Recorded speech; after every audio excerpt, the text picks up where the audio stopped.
Hey, Falcon Nation, Coach Mike with you again. Welcome to another Listen and Learn Friday. It is a beautiful day outside. So once again, I promise not to keep you too long. Plus, I haven't got my run in yet today. So I'm very anxious to get out there and get my run in. We're going to talk a little bit about plyometric training, what it is and how to do it safely. And the reason why I picked this topic is I've been getting a lot of videos from some athletes and they're doing some box jumps, some other kind of plyometric training. So I just want to make sure that we are doing it safely because it could be a very intense type of exercise. I don't want us to get hurt while we're trying to get better. Like always, if you have questions at the end, feel free to throw them in the chat and we'll help you. I'm not going to demonstrate too much jumping because I don't have a vertical jump. I'm just going to show us some ways to keep us safe. But again, if there's any questions, feel free to throw them in the chat.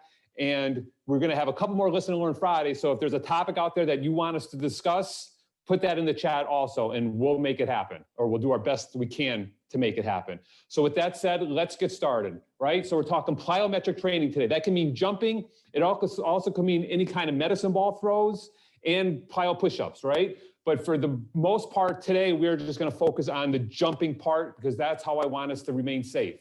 So what type of exercise can add energy to your normal workout routine, consist of fast and powerful movements, could benefit you the most as an explosive athlete? And we are all explosive athletes. Despite of the sport that we play, we are all an explosive athlete, right? And will also make you a powerful force of nature. That exercise is plyometrics. So what are plyometrics? So the Merriam-Webster definition is exercise involving repeated rapid stretching and contracting of muscles, as by jumping and rebounding to increase muscular power. Coach Mike Rickert's definition of plyometrics is quick, powerful movements that improves production of muscle force and power when performed correctly. So that is why we're doing this today. We want to make sure that we are going to do them as correctly as possible. So the purpose of plyometrics, right, is to be able to apply max power in the least amount of time, enhance reactions between your brain and your muscles, and increase the speed of muscle fibering. So we want you to be lightning quick, fast, reactive athletes, and that's where plyometrics come in. Before you begin any kind of plyometrics, right, because this is, like I said, could be really intense form of exercising, right? It is physically demanding. You must have a strong base of strength and conditioning, right? So we have to have some kind of exercising that we've been done previously leading up to our plyometrics, right? And the athlete must have some kind of background in weight training. Some key points to consider while we're doing our plyometrics. Always warm up and stretch, especially the legs. So when I'm prescribing plyometrics for any athletes, I'm doing the plyometrics after our warm-up, before our strength conditioning part, when we're actually getting into our weightlifting movements, right? Explosive movements are required for optimum results. So it's an explosive movement. We need adequate recovery between reps, right? I cannot stress that enough because it's an explosive movement. So for example, between reps, if a rep takes 2 seconds to complete a rep, we got to rest double that, 12 times 2, which is 24, or 20 times 2, which is 40 seconds, right? So it's a 1 to 12 to 1 to 20 rest between repetitions. We want to make sure our body is fully recovered for each jump, right? If we're doing multiple sets, it's 1 to 5 or 1 to 10 minutes or 1 to 10 between sets. So if a whole set takes 1 minute, before we start our second, we're going to wait anywhere between 5 to 10 minutes. Don't rush your way through your plyometrics. 48 to 72 hours recovery between sessions, right? So we don't do them every workout. And a good way that I like to prescribe, if we are doing high intensity upper body, I am going to be doing high intensity lower body plyometrics, right? So we're just going to switch off our high intensity, low intensity strength days with our high intensity, low intensity plyometric days, right? Low recovery time decreases production and increases injury risk, right? We don't want you to get hurt. That is the point of this today, okay? We want to use only your body weight when performing plyometric exercises. This is a tough one because I see people with weight vests or bands, a bunch of different things. If you're going to use those, just make sure you're using the right way and that you are trained to use them, right? But using your own body weight to do plyometric exercises is going to be enough. Consider proper landing surfaces, something that's shock absorbing. So if you're outside doing your jump training, we want to be on turf or on a track surface. If you're inside, we want to be on a rubber floor, right? So it's something that absorbs that shock. Take in mind physical characteristics. So if you are a larger athlete, and I'm talking to probably more of my football guys, you know, if you're over 220 pounds, you have an increased injury risk when you're doing plyometrics. So we have to be careful on what you're doing, okay? We have to avoid high volume, high intensity. And if you're doing a depth jump, which I'm gonna demonstrate in a little while, the box cannot be more than 18 inches high. It would be too much stress on your joints, okay? So if you are a larger athlete, over 220 pounds, you gotta just be a little bit more careful with your plyometric exercises, right? And one last key point is progressive overload. So as your intensity increases with your exercises, and this just goes for everything, just not plyometrics, our volume decreases because our body just can't handle that load, okay? So let's move forward. So let's talk about intensity. And I have a picture of Russell Westbrook back there. I am not a Russ Westbrook fan, but he is by far my favorite player because he has the most intensity in the history of the NBA, right? He can't shoot a jump shot, right? But he is an intense dude, right? So intensity is controlled by the type of the drill performed. So here are some factors to consider. Points of contact, single versus double foot. Obviously, any kind of single foot jumps are more difficult than double foot, right? So that's going to increase or decrease the intensity. If you are new to plyometrics, we are starting double foot before we move to single foot.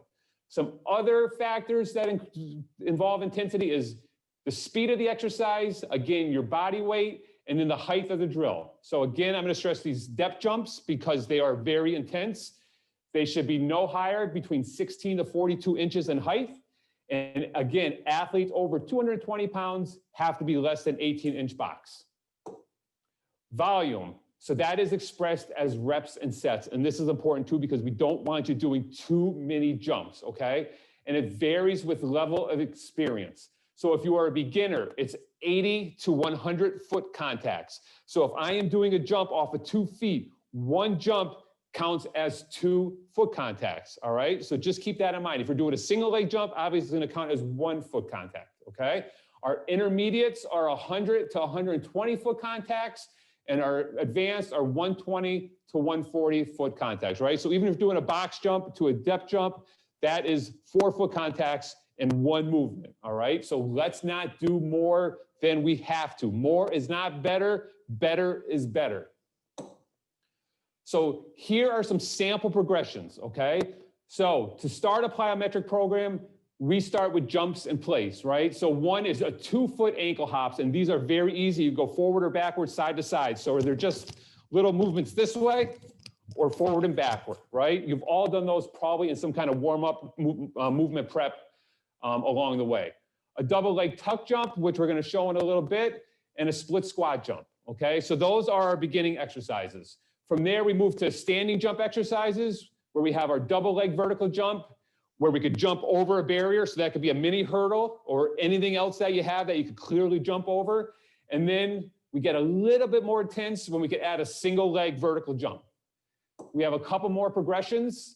We have multiple hops and jumps. So this is our third step along the way. And they are a double leg hop or a single leg hop or a double leg zigzag hop, right? And these are all stuff you could find online or on Google or on YouTube, or more importantly, if you need more precise plyometric exercise and demonstrations, that's where you come in and call me or email me and we could coach you through it, okay? Our fourth progression are our bounds. So those are our skips, our backward skips, and our alternating leg bounds. And I think we have one more progression. And those are our box drills. Again, very important. So we have the single leg push-up, side-to-side push-up. So those are our step-ups. We have a jump to a box, and then a depth jump from the box. I see guys all the time jumping on top of boxes that are too high for them. I don't care about the height of the box. I care about the depth of getting into that jump, the explosiveness, the least amount of time you're spending on the floor to power up onto the box, and landing on the box safely. If we can't jump on top of a box in an athletic position with both our feet on the box, it is not a good box jump, okay? So don't stack boxes on top of boxes on top of boxes to try to do a 70-inch box jump from a running start off of 1 foot, because it doesn't count. You are going to get hurt. So I can't stress that enough. And I know we do that because everyone that has always come into the fitness center, the Falcon Fitness Center, has piled box on top of box and then found something else to pile onto it and having their buddies hold it and they're trying to jump on it and they're putting it on Twitter or whatever else. It looks terrible. It gives the school a bad name. Just don't do it, all right? One box, I don't care about the height. Just fire off, land it nicely, okay? So those are some progressions. And I'll get off my soapbox of saying how bad really high box jumps are. So some landing drills. We have a squat landing and we have box landings, right? And I'm going to show you those and just demonstrate them really quickly in a little bit. But the most important thing when we are doing landing drills is to start and land athletically. We are all athletes. So when I am landing a jump, I am landing athletically, all right? My center of mass is over my chest, my hips and knees through my toes. I am balanced, okay? Start and land athletically. We all know how to stand athletically. So here are just a couple examples of plyometric exercises. There are numerous amounts. I'm just going to show you and demonstrate just some really simple ones that you could do on your own that I think you could really do safely. So here on the left is just an example of a double leg tuck jump. And then we have a little video of alternating bounding exercise, right? So we'll just play that real fast, and it's only a couple seconds long. This alternate leg bounding routine is used in all of our athletes. Right? So that is just basically one leg to another. It's almost like a running, but we're really gaining distance and using power off of those feet, okay? We've probably all seen those done.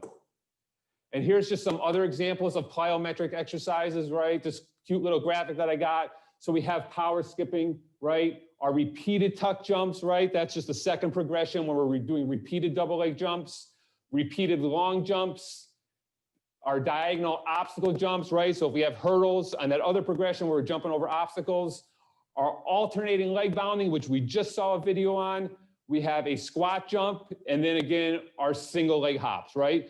We eventually want to progress to single leg hops because in sports, we do a lot of stuff off of one leg, right? Whether a baseball guy, basketball guy, you know, women's basketball player, soccer, we do all our kicking, running, jumping, a lot of it off of one leg. So the more we can progress off 2 feet and work to one, the better we're going to be, the more athletic we're going to be, and the more explosive we are going to be, okay? So here are some common plyometric errors, okay? The modernization phase is too long. So that is when we're on the ground, our feet are staying on the ground too long, right? So the least time we could spend on the ground before we jump, the better off we're going to be, okay?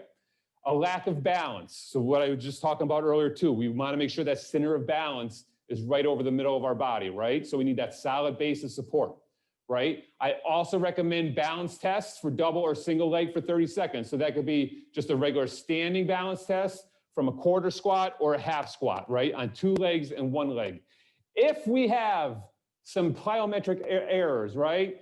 This happens. The crap hits the fan, right? Because we get it hurt, all right? That is probably like my favorite little graphic that I ever found. But that is what happens, right?